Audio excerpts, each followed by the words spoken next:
So this one should be number one. If you were going to prioritize, is the essence of being trustworthy.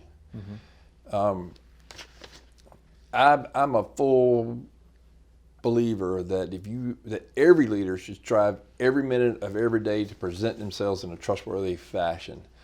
That no matter what your skills are, no matter what your talents are, that if people don't perceive you to be a trustworthy person, and I'm talking about not only in character but in competency as well, quality people will not be engaged and will not follow an untrustworthy leader.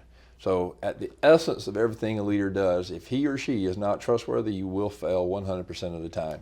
At some point in time, you will fail.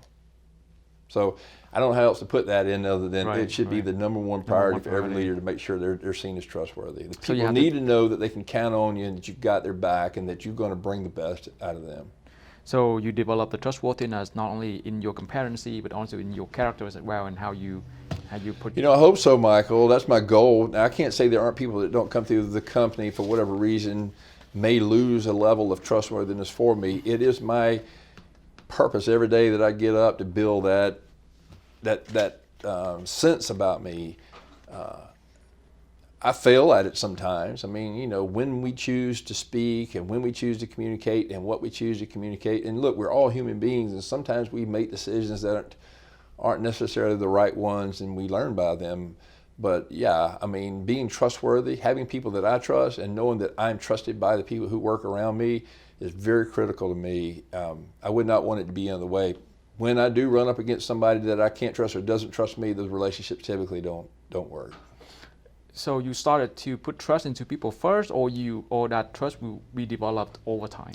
Well, I'm a skeptic by nature, but I do like to put trust in people first before I ask them to trust me. Yes, I think it has to start me giving the trust level first. Right. So is that the model? Is that you start to deposit trust into the bank account first, and then if they do something wrong, they will start to lose all the point back to zero. That's where you no longer use them, or you gradually develop trust money into their emotional bank account, and gradually it will grow depending on how they act, how what they do, and things like that. So there are two models. So yeah. So the other side is that do I put my trust in other people? The same principles apply, right? Their display of their character and the display of their competency. I don't get an opportunity to have conversations with every employee in the company about those factors, although I instill in every one of my leaders and every one of my managers that we have direct conversations about trustworthiness of their own behavior. So when we find somebody may be veering off that path, if it's a character issue, we deal with it pretty quickly. People won't stay here very long if we think you have a major character flaw that's an impediment to us being successful.